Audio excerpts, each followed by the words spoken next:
Edition. Good evening, I'm Sabrina Brown. Thank you for joining us. Topping the news tonight, the Rand Memorial Hospital will get a multi-million-dollar upgrade as government continues efforts to improve the country's healthcare system. Prime Minister the Right Honorable Perry Christie says it is just one of the projects on tap for Grand Bahamas healthcare system. Cleopatra Murphy has the details. Government will spend an estimated $3,995,403.21 for the construction of a kitchen and cafeteria, covered corridor, 2 hospital wards, and an on-call suite for the Rand Memorial Hospital as it continues its healthcare system strengthening initiative throughout the country. Landstar Construction Company Limited and Pinnacle Investment Construction Company Limited signed the contracts for the project during a ceremony attended by Prime Minister the Right Honorable Perry Christie and a delegation Monday morning. The Prime Minister says the upgrades will benefit patients. They're proposing to make the RAND, by these contracts, more efficient in functioning, to bring about greater service capacity for service, by creating a facility for doctors to be there 7 days a week, 24 hours a day. Prime Minister Christie also announced government will begin phase 1 of the new hospital for Grand Bahama in November, with the groundbreaking for the new 60,000 square foot state-of-the-art clinic. Managing Director of the Public Hospitals Authority Herbert Brown says a well-functioning healthcare system benefits everyone, as healthcare is one of the most important issues facing the country. The needs of our communities across the landscape of our country are evolving, and our health sector must continue to evolve along with them to predict rather than react. Chairman of the PHA, the Honorable Frank Smith, says as the country prepares for the rollout of national health insurance, it is integral that healthcare facilities throughout the country are up to 21st century standards. Today, ladies and gentlemen, we are here to advance the construction of a unique design that will transform the ambiance and physical layout of the Rand Memorial Hospital. Minister for Grand Bahama, the Honorable Dr. Michael Darville, says the contract signing represents a new phase in the life of the island's healthcare system. He says the project, along with improvements to the West End Clinic and others, are signals of government's commitment to taking on the task of providing Bahamians with better health care. These initiatives, ladies and gentlemen, highlight the Bahamian first philosophy of this administration, as well as the patient first philosophy that is being established at the Public Hospitals Authority.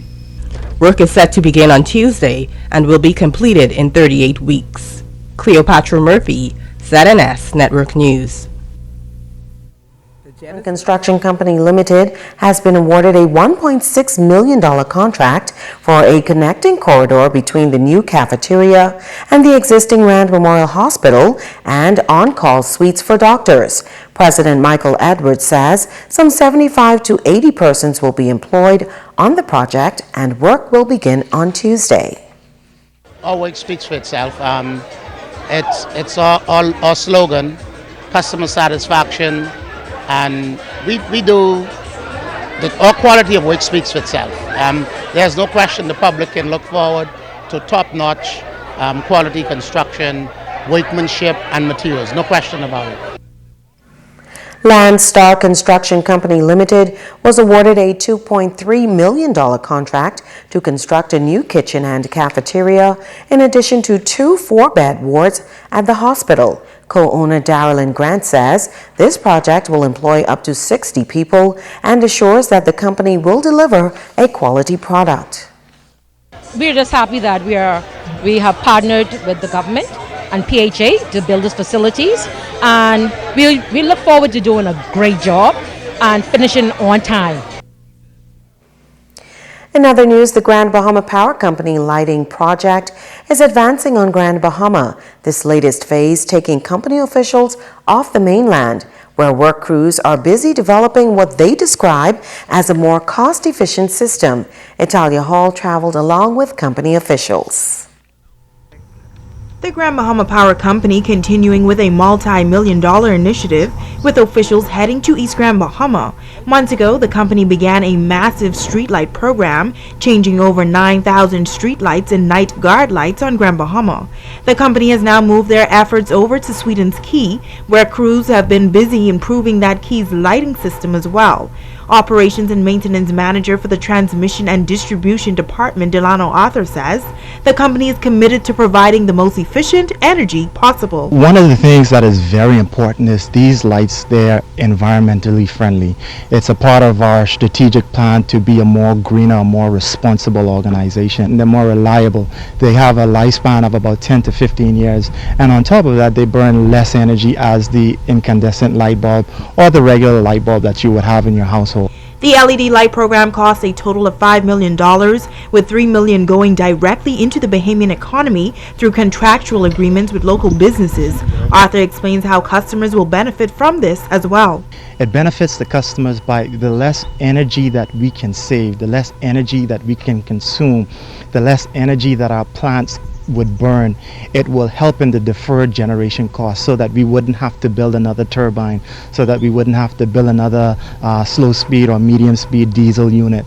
So this impacts the customer greatly by what we consider and by what we call a deferred generation cost. Not only is the company working on the LED light project, there's also a veg management program as well. We do tree trimming on the entire island so that we can provide effective and reliable power to our customers. We urge and we encourage our customers that when you see trees in the line, when you see the vegetation around your home or in your area getting to a certain level, we want you to call us. Now, Arthur says the LED streetlight project is over 80% completed on the island of Grand Bahama and the surrounding keys, adding that the company's main goal is to provide reliable customer service at all times. Reporting in Sweetens Key for ZNS Network News, I'm Natalia Hall.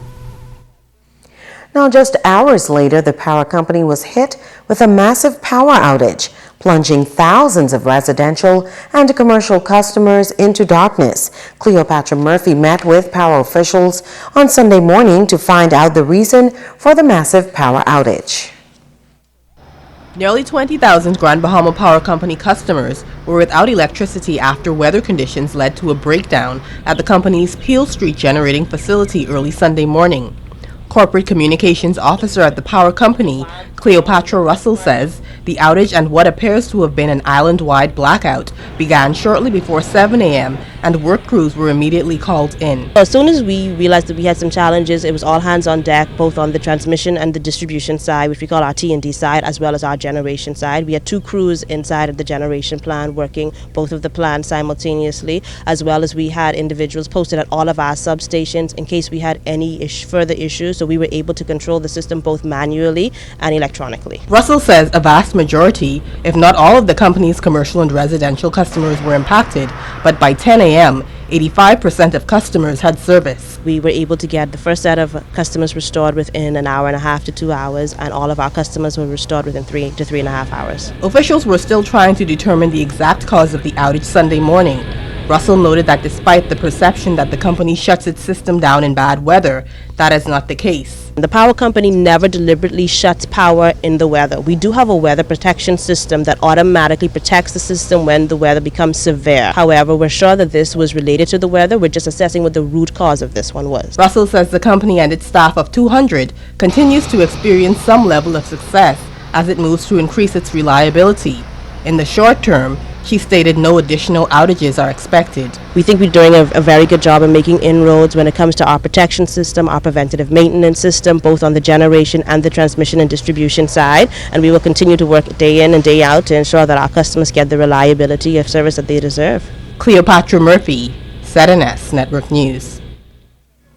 65-year-old Francis Peter Benoit and 62-year-old Sharon Turner Benoit of Hangman Close, Fortune Bay, were arraigned before Deputy Chief Magistrate Debbie Ferguson this morning for possession of unlicensed firearms and ammunition. The couple was represented by attorney Kwesi Thompson, who advised the court that he is in discussion with the Attorney General's office for a plea bargain for the couple. Both suspects have permanent residency in the Bahamas. The couple was arrested on Thursday evening after police, acting on information, went to their home in Fortune Bay and reportedly found a 7.62 rifle with 75 rounds of ammunition and a black and chrome Mossberg 12-gauge shotgun with 21 shotgun shells. Stay with us, there's more news after this.